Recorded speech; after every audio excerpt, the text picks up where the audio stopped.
Finale NBA. Les Celtics frappent très fort d'entrée sur le parquet de Warriors. En quête d'un 18e titre NBA, Boston a déjà repris l'avantage du terrain en s'imposant à San Francisco la nuit dernière. L'équipe du trèfle a piqué le cœur des Warriors en faisant des carreaux à 3 points dans tous les sens au dernier quart-temps.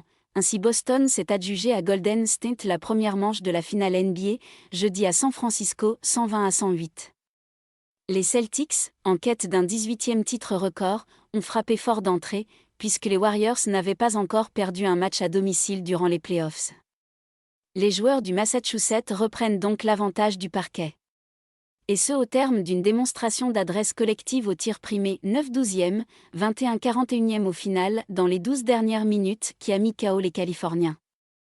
Ils ont réussi tous leurs gros tirs dans ce quart-temps. Il faut leur reconnaître ce mérite.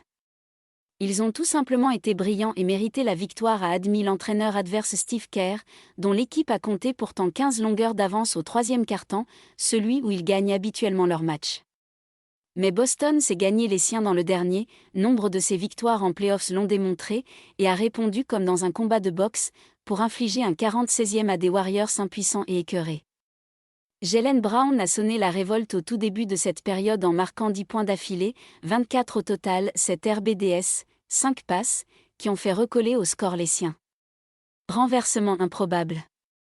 Puis le vieux grognard Al Horford, le joueur ayant disputé le plus grand nombre de matchs de playoffs 141, sans jamais aller en finale jusqu'à cette année, a pris le relais en ajoutant 11 points, pour finir avec 26 à 9-12e, 6 RBDS.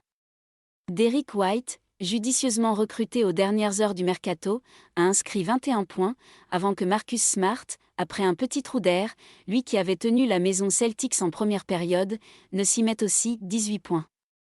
Nos joueurs sont des durs à cuire et on peut toujours savoir qu'on peut compter sur notre défense pour se ressaisir quand c'est nécessaire, a tenu à souligner leur coach Ime Udoka. 15 minutes plus tôt, dans un Chase Center bouillonnant qui découvrait les frissons d'une finale, ce renversement de situation semblait improbable, tant les Celtics semblaient empruntés physiquement, eux qui n'ont eu que 4 jours pour recharger les batteries après avoir éliminé Miami, contre une semaine pour les Warriors. Car Golden State avait poussé un deuxième coup d'accélérateur pour reprendre le large dans le sillage de Stephen Curry, longtemps le héros de ce match dont il a fini meilleur marqueur 36 points à décembre 2025, 5 RBDS, 5 passes. Son entame fut stratosphérique.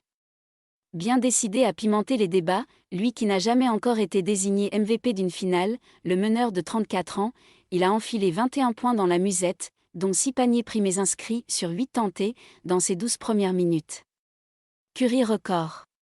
Record en prime, puisque jamais avant lui un joueur n'en avait réussi autant dans le premier quart-temps d'une finale. Le MVP de la saison régulière en 2015 et 2016 a ainsi fait mieux que Ray Allen, qu'il a dépassé cet hiver au classement des meilleurs marqueurs de l'histoire à 3 points, Kenny Smith, et lui-même 5. Malgré cette performance époustouflante, les Celtics n'étaient pas tant que ça dépassés par les événements, puisqu'ils pointaient à 4 longueurs, 32-28, à l'entame d'un deuxième quart-temps durant lequel leur défense s'est sérieusement resserrée.